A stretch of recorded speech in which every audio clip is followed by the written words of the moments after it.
اب ایک بہت بڑا یونیورسل ٹروتھ آ رہا ہے. سورہ النساء کی آیت نمبر 78 میں، اینما تکونوا، تم جہاں کہیں پر بھی ہو، یدرککم الموت، موت تمہیں آ کر رہے گی. وَلَوْ كُنْتُمْ فِي بُرُوجٍ مُشَيَّدَةٍ، چاہے تم اپنے آپ کو مضبوط قلعوں میں بھی بند کر لو نا، موت وہاں بھی تمہیں آ جائے گی. موت سے کوئی بھاگ نہیں سکتا. یعنی دنیاوی طور پہ کوئی شخص مضبوط قلعے میں آ جائے کہ مجھے کو مارنے کے لیے اندر نہیں آئے گا، سر باہر سے تو اندر آنے کی ضرورت نہیں ہے، اندر جو کچھ آپ کے اندر ہے وہ آپ کو مارنے کے لیے کافی ہے. Heart failure, kidney failure, cancer, کوئی بھی بیماری لگ سکتی ہے. باہر کی ٹریفک کو تو کسی حد تک آپ مینج کر سکتے ہیں، لیکن جو اندر چل رہا ہے وہ تو اتنا کمپلیکس نظام ہے کہ ذرا سی بھی آپ کی صرف جو سیلز کی خلیوں کی ڈسٹریبیوشن ذرا سی بھی ڈسٹرب ہو جائے، کینسر بن جاتا ہے. اس کے اوپر کسی کا کنٹرول ہے؟ کتنی ینگ ڈیتھس آپ آئے دن سنتے رہتے ہیں جی. 25 سال کا لڑکا تھا جی، 30 سال کا لڑکا تھا جی، ہارٹ فیلئر سے مر گیا جی. یہ بھی جو عفنان بھائی بتا رہے تھے، ان کے دوست سحری کر کے سوئے، اٹھے ہی نہیں ہے، 27-28 سال عمر ہے. تو وہ اللہ تعالیٰ نے ہر شخص کو جو ٹائم دیا ہے وہ، لہٰذا جس طرح اللہ کو ایک ماننا ضروری ہے نا، اور اس میں کوئی شک نہیں ہے ایک ایمان والے شخص کے لیے، اس طرح بالکل اس طرح یہ ماننا ضروری ہے کہ جو رات باہر ہے قبر کی وہ اندر نہیں ہے، اور جو اندر ہے وہ باہر نہیں ہو سکتی. ایک لمحے، قرآن میں کئی جگہ یہ ٹاپک آیا ہے کہ جب موت آئے گی ایک لمحے نہ آگے ہوگی نہ پیچھے. پھر سورہ آل عمران کے کانٹیکسٹ میں تو اللہ تعالیٰ نے یہاں تک فرمایا، جب منافقین نے کہا نا کہ ہم نے اپنے بھائیوں سے کہا تھا کہ غزوہ احد میں نہ جاؤ، نہ یہ جاتے اور نہ یہ قتل ہوتے، تو اللہ تعالیٰ نے فرمایا اس طریقے سے کوئی موت ٹال سکتا ہے؟ تم لوگ بھی جو اپنے گھروں میں بیٹھے ہوئے ہو نا، اور تمہاری جان بخشی ہو گئی ہے، تم یہ سمجھ رہے ہو کہ قتال میں نہ جانے کی وجہ سے تم بچ گئے ہو. اگر تمہاری موت بھی اللہ نے مقدر کی ہوتی تو تم خود بخود اپنی مقتل گاہوں کی طرف کھینچے چلے آتے. اور اس کو سپورٹیو حدیث ہے صحیح مسلم کی، نبی علیہ السلام نے غزوہ بدر سے ایک دن پہلے زمین پہ لکیریں کھینچی تھی. کل یہاں پہ ابو جہل کی لاش پڑی ہوگی، کل یہاں پہ عتبہ کی لاش پڑی ہوئی ہوگی، اور صحابہ کرام کہتے ہیں اللہ کی قسم اگلے دن ہم نے ان کی لاشیں ایگزیکٹ انہی جگہوں پہ دیکھی. یعنی اللہ تعالیٰ نے اپنے نبی کو وحی کے ذریعے بتا دیا تھا کل یہاں پہ لاشیں پڑی ہوں گی. تو وہ اللہ نے ان کا موت کا وقت مقرر کیا ہوا تھا نا، اور نبی علیہ السلام کو بتا دیا، آپ نے اپنی امت تک وہ پیغام پہنچا دیا. یہاں پہ اگر کوئی کہتا بھی ہے نا جی کہ جی وہ جی جڑی رات قبر ہی چاہیے وہ باہر نہیں، جڑی باہر ہے وہ اندر نہیں ہے، یہ اکثر وہ بدماش گنڈے اور ڈان کہہ رہے ہوتے ہیں جو قاتلانہ حملے میں اپنے دوسرے جو مقابل ڈانوں سے بچ جاتے ہیں نا، تو پھر وہ کہتے ہیں اور جی جڑی لہی ہے نا جی وہ تے پوری کرنی ہے نا جی، انج تے نہیں کو مار سکتا. پھر ساتھ یہ بھی جملہ بولیں گے کہ جی وہ جو ہے نا مارنے والے سے بچانے والا جو ہے وہ ذات بڑی ہے. او بھئی مارنے والے بھی اللہ کی ذات ہے، بچانے والی بھی اللہ کی، کوئی بڑی نکی نہیں ہے، ایک کی ذات ہے جو مارتی بھی ہے بچاتی بھی ہے. لیکن ظاہر ہے وہ اس کانٹیکسٹ میں کہہ رہے ہوتے ہیں کہ کوئی شخص کسی کو نہیں مار سکتا، تو بالکل ٹھیک ہے. اب اس کے بعد ہونا تو چاہیے اس کی بقیہ کی زندگی پھر دین کے مطابق گزرے. بقیہ یہ ہوتا ہے کہ وہ پھر 4-5 گنڈے اور اکٹھے کر کے اپنا بدلہ اتارتا ہے اپنے مخالف سے، یہ رزلٹ نکالتا ہے اس سے. حالانکہ جو یہ شخص کہہ رہا ہے کہ جی جو رات قبر میں ہے وہ باہر نہیں، اور جو باہر ہے وہ اندر نہیں، اس کے بعد پھر اس کی زندگی چینج ہونی چاہیے نا، اسے اپنی موت اتنی سامنے دیکھ کے اسے اپنی آخرت کی تیاری کرنی چاہیے نا. لیکن وہ سورۃ الانعام میں ہے، اللہ تعالیٰ نے تو اس سے بھی بڑی بات کی ہے کہ جو نافرمان لوگ ہیں نا، اگر ہم انہیں دنیا میں دوبارہ بھی بھیج دینا تب بھی یہی کام کریں گے. یہ ہم نے سر خود دیکھا ہے،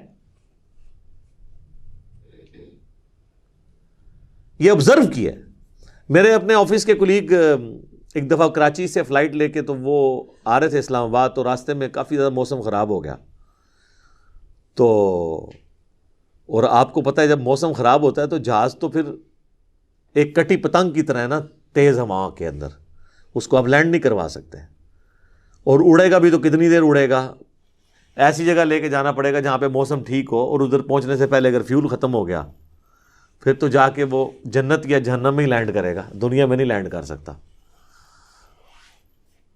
تو وہ کہتے ہیں کہ جی بس جو لینڈنگ سے تھوڑی دیر پہلے ہی موسم خراب ہو گیا تو وہ پھر جہاز دوبارہ اٹھا لیا اس نے، پائلٹ نے، لیکن وہ جہاز قابو میں نہیں آ رہا تھا، اور آپ کو پتہ ہے وہ پھر اچانک جو ہے نا کافی زیادہ گہرائی پہ وہ نیچے آتا ہے جہاز، یعنی ہوا میں اگر وہ سپوز تقریباً یہ 747 تو 10 کلومیٹر ہائٹ تک اڑتا ہے، تو وہ ایک کلومیٹر ایک سیکنڈ میں ایک دم نیچے آتا ہے۔ وہ جب ایک دم نیچے آتا ہے نا تو وہ ظاہر ہے کہ اگر آپ نے سیٹ بیلٹ نہیں باندھی ہوئی تو آپ جا کے تو جہاز کی چھت سے جا کے لگیں گے، تو وہ بیلٹ پہلے بندھوا لیتے ہیں، اور پھر وہ اتنی زور سے کانپتا ہے۔ یہ تو میں نے خود بھی چائنا کی فلائٹ میں ایئر پاکٹس آتی ہیں پاکستان سے چائنا جاتے ہوئے، اتنی زور سے کانپتا ہے وہ جہاز کہ لگتا ہے کہ وہ یہ ابھی ٹوٹ جائے گا، ٹکڑے ٹکڑے ہو جائے گا، کیونکہ وہ ویسے تو انہوں نے ظاہر ہے وہ ہمارے علماء کرام نے تو نہیں بنایا ہوا کہ ناخالص ہو، وہ یعنی بڑا صحیح ڈیزائن کیا ہوتا ہے انجینئرز نے، اور اس کے اندر پوری ایک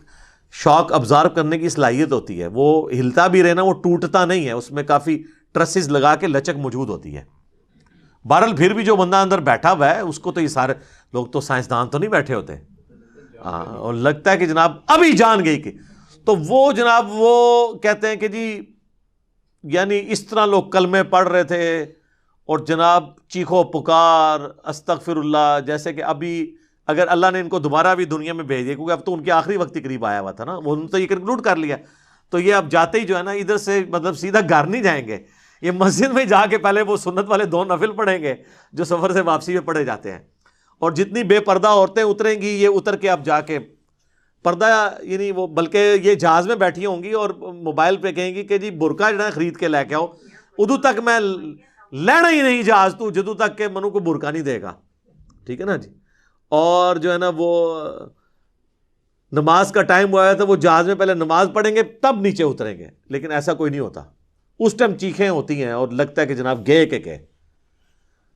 تو وہ کہتے ہیں خیر وہ سٹیبل ہوا، وہ سیالکوٹ لے گئے اس جہاز کو، تو وہ جب اتارا تو جناب اب لوگ چیخو پکار کر رہے ہیں جی ہمیں جہاز سے باہر نکالیں، لیکن جہاز کا تو اصول ہے، وہ کہتے ہیں نہیں جی جدھر کی سواری ہے وہیں اتاریں گے، تھوڑی دیر ریسٹ کریں گے، جب موسم ٹھیک ہو تو دوبارہ اڑیں گے۔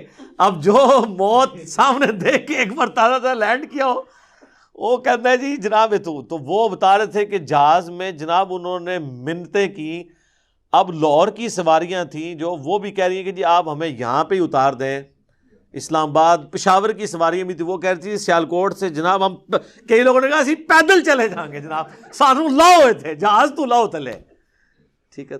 تو وہ لیکن ان کا ایک اصول ہوتا ہے، وہ انہوں نے یہ چیک کیا کہ بھی جو سیالکوٹ کے یا قریبی علاقوں ان کو تو اجازت دے دی، لیکن دور والوں کو کہا نہیں جناب آپ کو چھوڑ کے آئیں، وہ کہتے ہیں جناب مہربانی کرو سانو چھوڑ کے نہ ہو۔ تو اس طرح موت کا یعنی روب طاری ہوا ہوتا ہے۔ تو یہ یعنی بات کرنا آسان ہے، جب موت سامنے آتی ہے نا بڑے بڑے لوگ، اور یہ سورۃ النام میں جو اللہ تعالیٰ نے فرمایا نا کہ ہم انہیں دنیا میں دوبارہ بھیج دیں یہی کام کریں گے، تو یہ کرنا شروع ہو جاتے ہیں نا۔ میں خود اسلام آباد میں پشاور موڑ جو ہے نا G8 مرکز،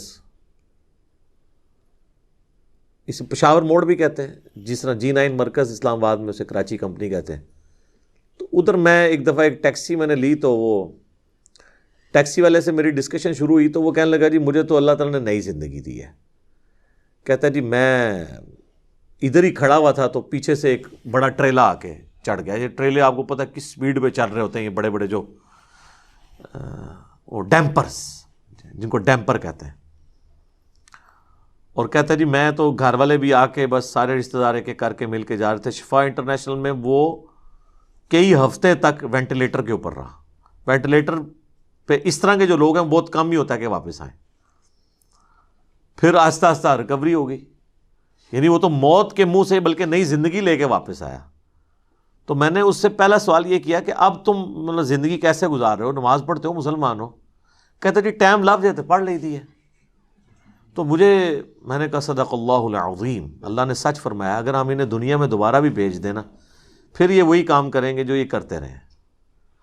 تو اتنا قریب سے بھی موت کو دیکھ کر لوگ جو ہے نا وہ پھر بھی یہ باز نہیں آتے اپنی حرکتوں سے.